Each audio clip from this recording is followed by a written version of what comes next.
This is Keep Up. I'm your host, Cynthia Dill. It's Wednesday, September 17th, 2025.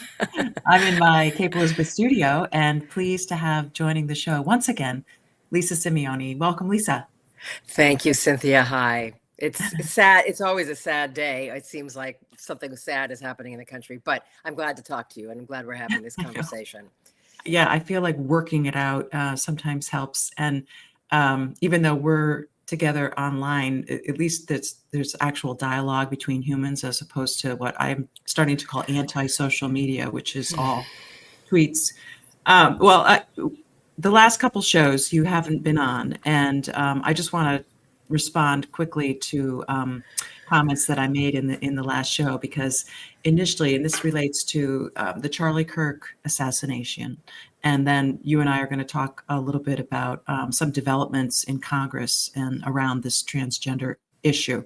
But first, just sticking with the Charlie Kirk assassination and how horrible it is, and what it's doing to our country in terms of dialogue and free speech and all the rest.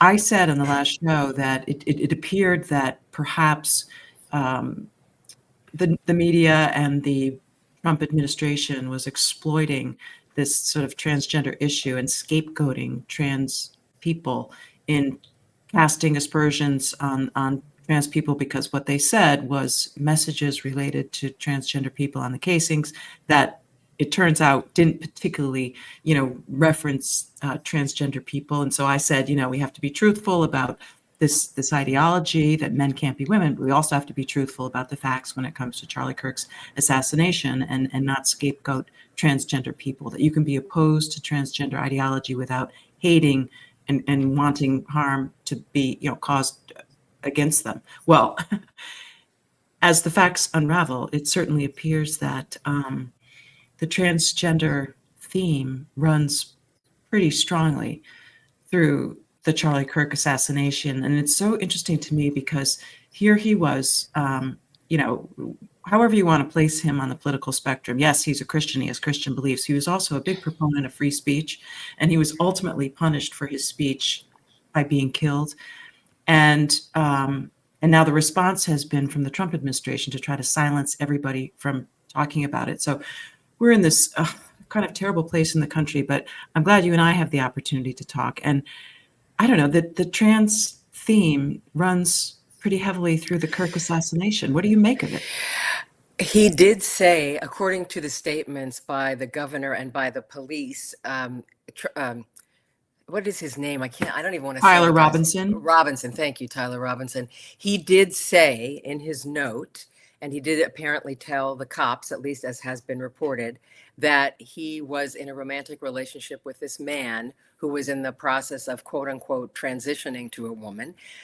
So it was a romantic relationship. And he did apparently claim in a note to his partner, his romantic partner, that was one of the reasons why he murdered Charlie Kirk, because he was sick of his hate. He was sick of his extremist hate, something like that. And you can't negotiate with hate. I'm paraphrasing. And yes, the transgender theme is in there. Although I have to say, there is so much nihilism in this gaming, with these gamers, and he was a gamer. There's so much nihilism in this world that even if the transgender relationship hadn't existed, this guy might have popped off and killed Charlie Kirk anyway, because he seemed to be so consumed with this fantasy world of nihilism and death and cults, of which transgender is just one. Of course, we'll never know that, but yes, transgenderism, or this ideology, I should say, is definitely a part of this story. I don't think it's the whole thing, but it is definitely a part. And I don't want people going around, this is what we're getting on the left and the right. Oh, you're going to blame all transgender people. Just shut up already. First of all, you and I don't believe that there is such a thing as transgender people. There are men and there are women, and there are people who think that they can magically morph into the opposite sex. But no, it's just stupid to just collect a whole group of people and blame all of them. And the left is just as bad as the right in this regard, because they're both doing it. The crazy stuff that people are saying and blaming I instead know. of go on, sorry. Well, no, it's just that, at first everybody was happy. I think the people on the right were happy when the killer was described as a left-wing lunatic. And then when it turned out that this young man was raised by two Republicans in a religious family that, you know, conservative, then somehow the left was saying, "Oh, see, it wasn't a leftist, it was a rightist." And meanwhile, it was a real it was, heart-wrenching, the story about the mother and father, recognizing their son in the photographs that were in the media, texting him, telling him to show them a picture of the gun that the grandfather had given him, and he didn't, and then ultimately, assisting in turning him in, knowing that he may face the death penalty. And it's just a heart-wrenching story, and anybody who believes in the American ideal of free expression and governing ourselves should, stand with everyone else who's opposed to political violence. And the thing is we've often said that when it comes to this gender ideology, the one thing that Trump gets right, even a broken clock is right twice a day. I've said that. One thing that the Trump administration seems to get correct, in my view, is that transgender ideology is dangerous and it's false, and that men are men, women are women, and we need to respect single-sex spaces. But I must say, the Trump administration has fallen short when it comes to responding to this national tragedy. I mean, Pam Bondi, I mean, she's basically come out and said anyone who's, speaks against Charlie Kirk now is going to be prosecuted.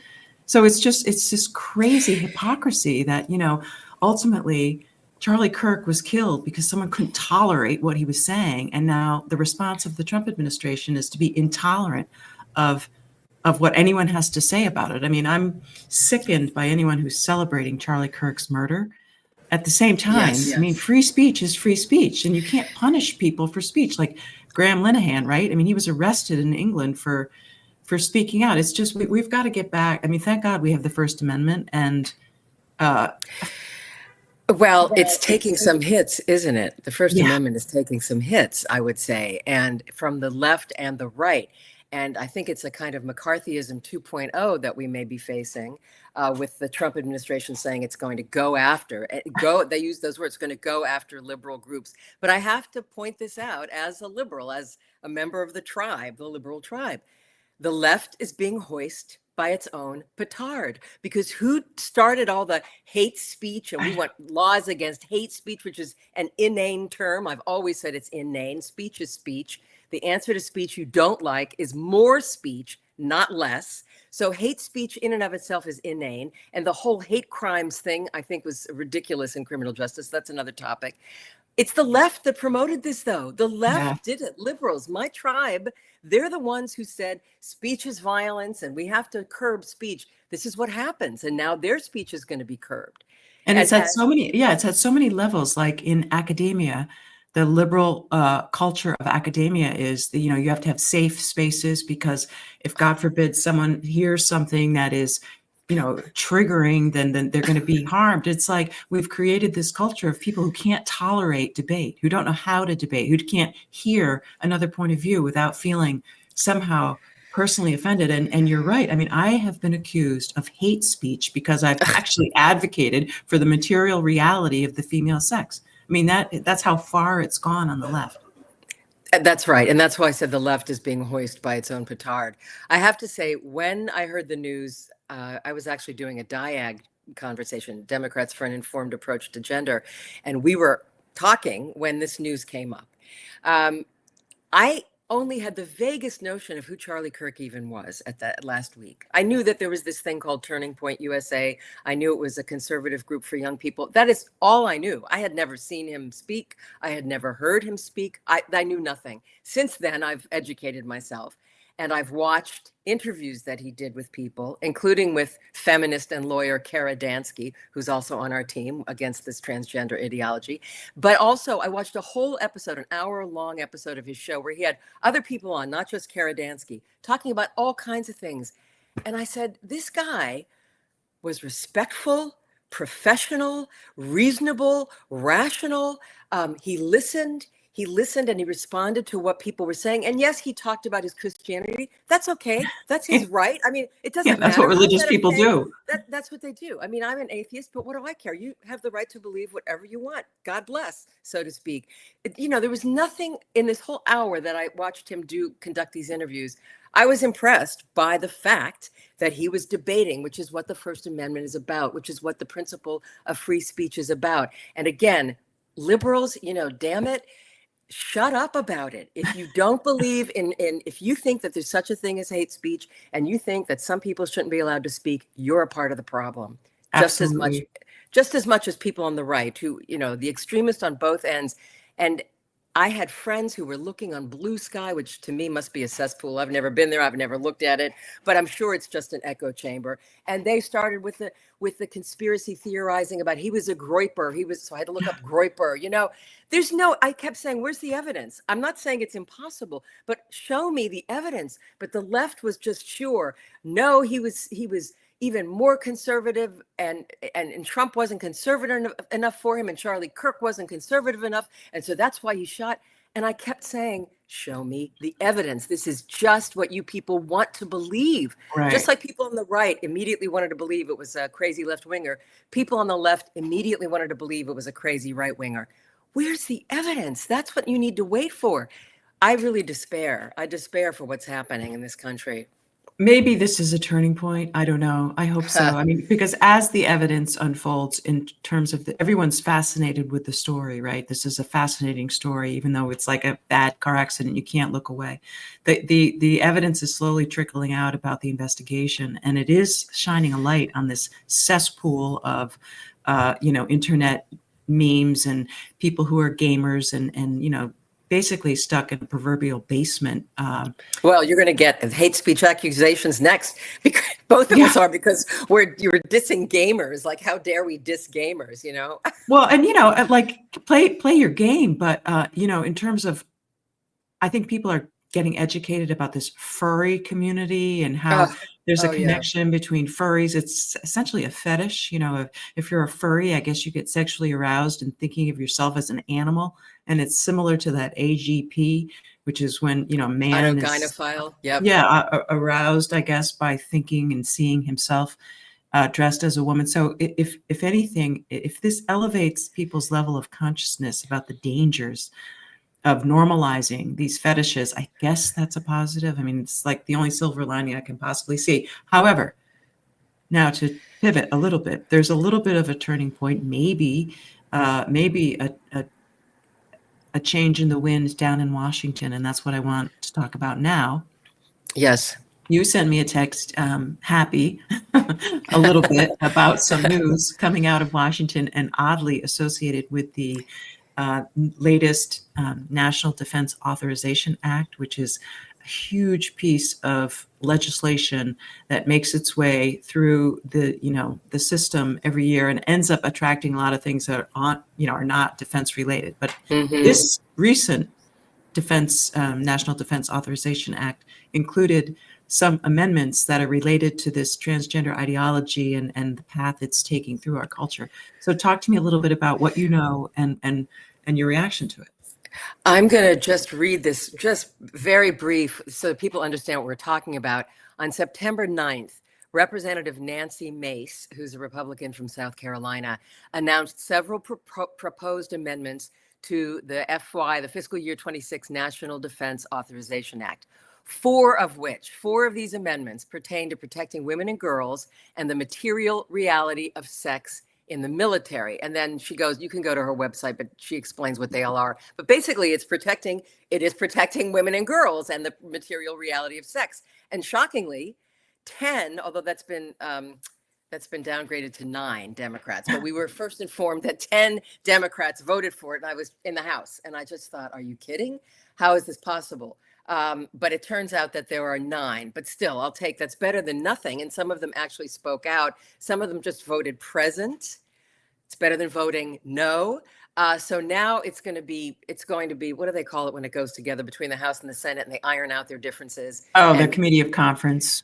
Yeah. So they're going to figure out, I don't know what the final result will be. I don't know if any other Democrats will wake up about this issue, but at least some of them are actually now on the record as saying, yes, we believe in the material reality of sex. And yes, we want to protect women in the military. That's something. And no, we're not going to pay for cosmetic surgery for a guy because he thinks he's a woman. And we're not going to pay for boob jobs and I wish I had that quote in front of me because it's something that Nancy Mace said to a Democratic senator who actually came out and said, I don't remember if I sent you this, Cynthia.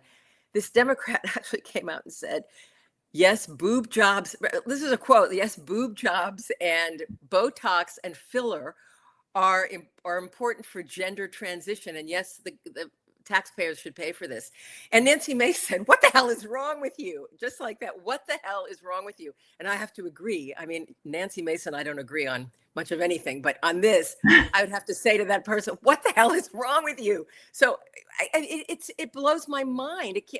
This is laughable that Botox and filler and boob jobs are part of what the government should pay for if a man thinks he's a woman in the military. Anyway, so that's not Nancy Mace.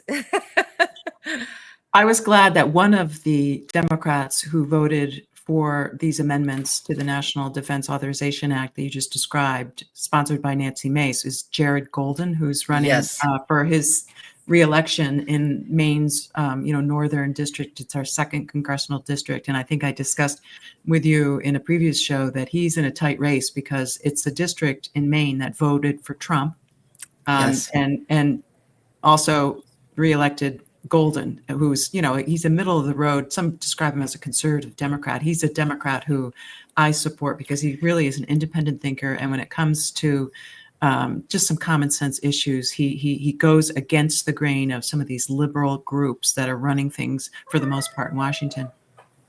Nancy Mace, I mean, she's quite a character. She's running for governor. I've seen some clips of her dealing with trans activists that are quite humorous. But those 10 Democrats, I wonder, if they're going to have any influence on anything else. So this is the National Defense Authorization Act. I'm unaware of any other legislation that Democrats have got on board against gender ideology. As you and I have discussed in the past, we're afraid that the Democrats are only going to double down in the face of the Trump administration's animus towards transgender ideology. And now in the face of the assassination of Charlie Kirk and the transgender connection, which there is a transgender connection, I think, yes, even more Democrats are going to double down. This is what I keep waiting for, something other than this, which is good news, the fact that they voted for these amendments. I keep waiting for something else. We need more than just 10 Democrats, or in this case, 9 Democrats voting for these amendments to protect women and girls. I don't know where they're going to come from, or I don't know. Well, you talked to Jonah Wheeler, so maybe did he have some insight into other Democrats who might be waking up on this? Well, it was a really fascinating conversation, and it happened right on the heels of the Kirk assassination. So began the discussion just asking for his response. And this young Democrat from New Hampshire, representing Peterborough, New Hampshire, what a statesman at such a young age. He's the 22, 22 years old. Amazing, amazing. Before I forget, he did say that DIAG's support of his position, against the transgender bills in New Hampshire was really helpful. So you've done some good work with that organization, and that's good. And he felt that his one other, even though Peterborough is a small town, there's 2 representatives in the New Hampshire House, and both of them voted with Republicans. And he has some optimism that maybe a few more will kind of come on board against transgender ideology and supporting just maybe. I know, just maybe. It's I really think this Kirk assassination is a turning point. I mean, I was too young, political violence is absolutely unacceptable, and it could be the demise of the great American ideal. But it's not the first time that we've confronted this as a nation. I mean, I was reading today, to put things in a historical context, I mean, I was, in utero, but when JFK was assassinated, and then was 3 or something or 2, whatever, when Martin Luther King was assassinated, and then of course Bobby Bobby Kennedy. was assassinated. So that was a horrible time in our history. And then I was in 1995. I just started as a lawyer when the Alfred Murrah building was bombed in In Oklahoma. Oklahoma. And but after those incidents of political violence, we had leaders who really rose to the occasion and tried to unite people around this idea that we have to, speak out against violence, not, return violence with violence. And I'm hoping that today's leaders, obviously not President Trump. I mean, he's like a boomerang. Right after the assassination, his humanity really came through, and you saw he was shaken. He was presidential in his words of condolences to the family, but then he just immediately went to that place that he goes to, fight, fight, fight, and started just pouring fuel on the fire of this division between us. And this transgender ideology is really tearing the country apart, and it's starting to tear the coalition of the LGBTQIA. Plus, whatever. Yeah. So I Well, mean, I think it's going to take leaders within that group to stand up and be heard by the people in their so-called community, that there's a line to be drawn between people who love others regardless of their sexual orientation, from people who have these fetishes and this sort of disassociation with reality. It's got to take leaders from across the board. We need obviously the president, but I'm not going to hold my breath. But then people on the left need to reckon with this harm. I don't think, I probably not a lot of our viewers and listeners know that there is a very deep thread of violence that runs through the transgender community ideology.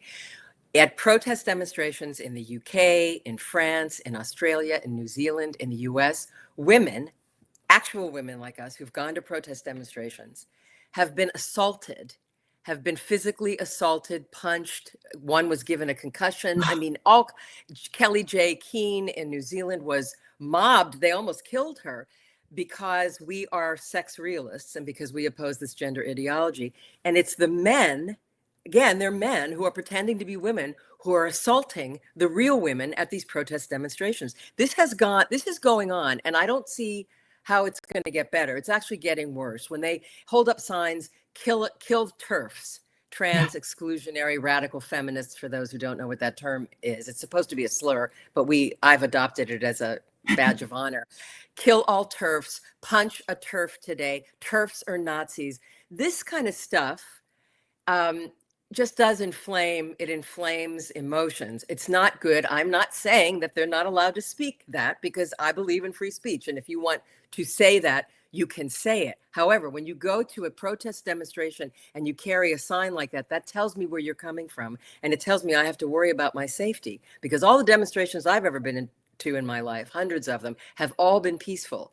And if I ever saw even a whisper of violence, I would have left. So I don't know how many Americans understand that this is going on in the transgender community. Well, one of the reasons a lot of Americans don't understand or know about it is because you can't talk about it without being silenced by the left mob. I mean, you mentioned DIAG. Well, there's other groups. DIAG is a great group.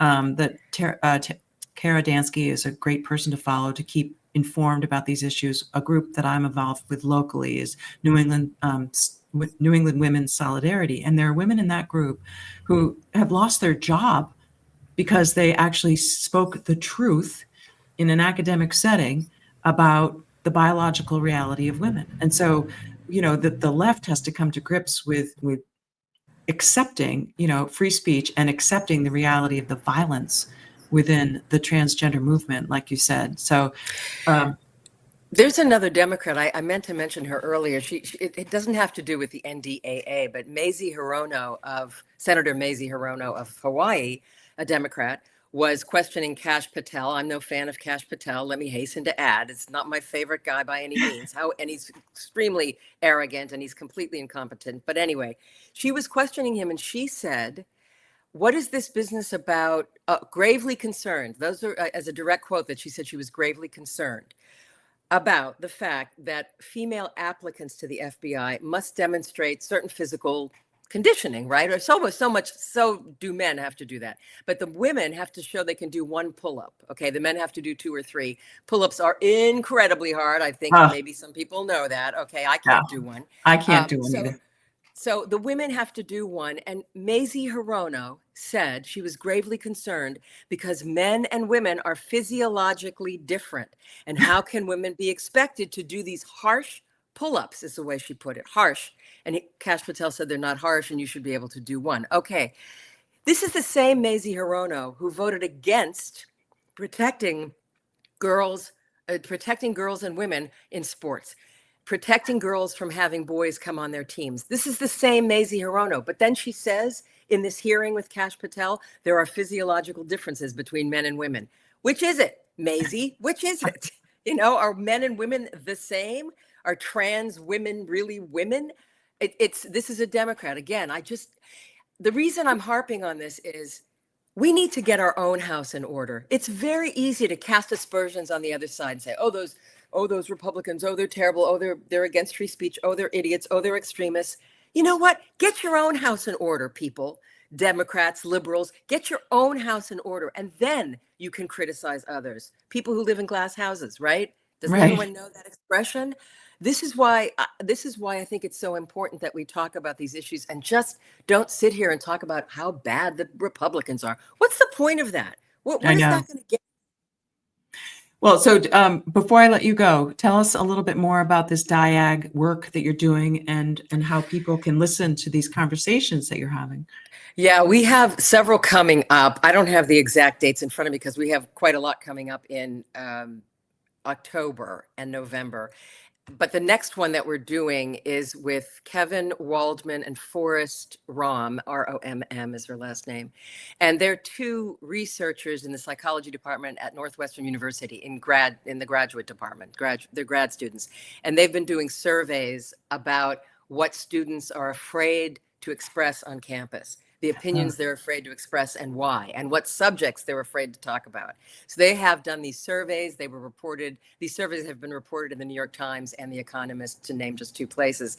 And we're going to be talking to them about their research, how they did their surveys, what the ages are of the students, where they come from, what the answers were, how their professors look at them. One of them was told, if you do this research, this is just a teaser, if you do this research, you can kiss your career goodbye, by doing research about what students are afraid to talk about on university and college campuses. He's doing it anyway, God bless him, and so is she. So Kevin Waldman and Forrest Romm, that's coming up. We're also going to be speaking to Ben Apple, but I think that's in the first week of December. Ben Apple has a new book out, his first book, called Cis White Gay. And he's had quite a fascinating life. And he also is very disturbed by the lack of free speech on campuses and in his education. And we're also going to talk to psychologist Carol Tavris. I think people who follow this issue have read her work on a Substack and elsewhere. And so that's what DIAG, Democrats for an Informed Approach to Gender, what a mouthful. That's what we're working on right now. Fascinating. Oh, that sounds great. Yeah. Well, I'll have to have you back and we can learn more about what you learned from those sounds like really interesting talks. I mean, this whole issue of what's being taught at school is I think there's a real light being shown on what is happening, not only at colleges, but in schools, in public kindergarten, school. in kindergarten, in grade school, in elementary school. It's very disturbing. All right. Well, Lisa Simeone, thank you so much for joining the show. I'll have to have you back soon. Okay, Cynthia. Bye. Next time. Take care.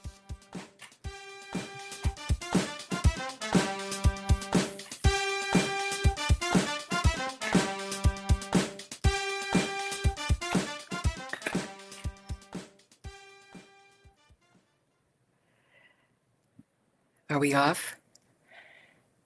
Yeah, we're off. Okay. Let me put this back up there. Okie dokie.